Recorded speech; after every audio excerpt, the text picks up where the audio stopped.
இன்றைக்கி நமக்கு தோசைக்கு கூட சாப்பிட்றது போல் ஒரு தக்காளி சட்னி எப்படி செய்கிறோன்னு பார்க்கலாம். இதில் நம்ம வெங்காயம் போடாமல் செய்கிறோம்.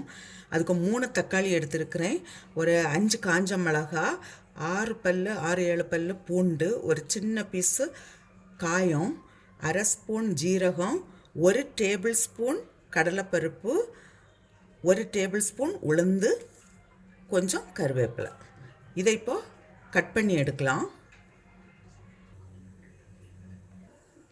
இப்போது கடாயில் நான் கொஞ்சம் ஆயில் சேர்க்குறேன்.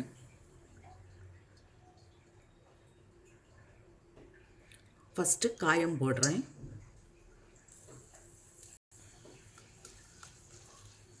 இப்போ இதில் கடலைப்பருப்பு,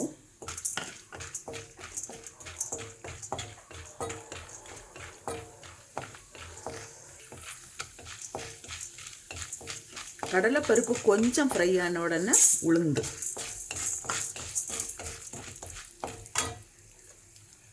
இது கூடவே கருவேப்பிலை, காஞ்ச மிளகாய். இதில் இப்போ ஜீரகத்தையும் போடுறேன். இப்போ நான் ஸ்டவ் ஆஃப் பண்ணுறேன், இது போதும். அதே கடாயிலே கொஞ்சம் ஆயில் விட்டு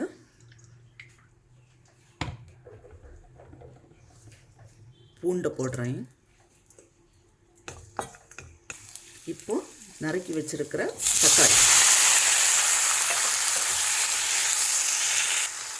தக்காளி வேகிறதுக்கு கொஞ்சம் சால்ட்,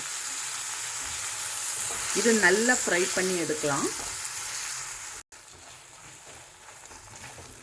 இப்போ இதில் ஒரு சின்ன பீஸு நான் புளி சேர்க்குறேன். வெல்லம் 1/4 ஸ்பூனை விட குறைவா சேர்த்துருக்குறேன். தக்காளி ஃப்ரை ஆனது போதும். நான் இப்போ ஏற்கனவே நம்ம ஃப்ரை பண்ணி வச்சுருக்கிற இதை சேர்த்து மிக்ஸ் பண்ணி விடுறேன். இப்போ நான் ஸ்டவ் ஆஃப் பண்ணுறேன். ஆறின பிறகு நமக்கு அரைச்செடுக்கலாம். அரைச்சாச்சு. நீ இதுக்கு ஒரு தாளிப்பு கொடுக்கலாம்.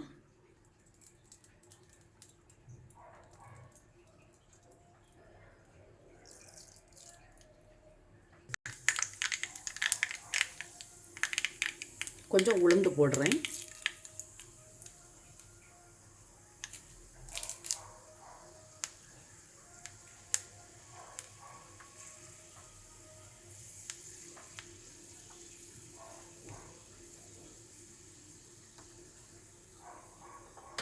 கொஞ்சம் கருவேப்பிலை.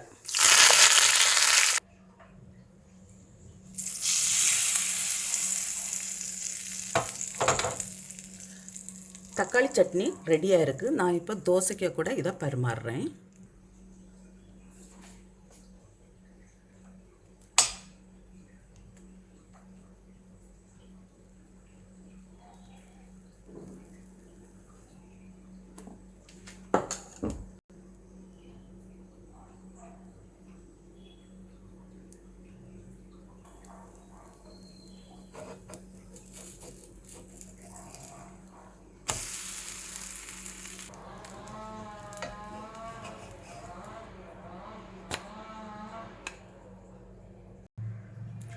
சட்னியும் தோசையும் ரெடியாக இருக்குது. நான் இப்போ தோசைக்கு கூட இதை பரிமாறுறேன்.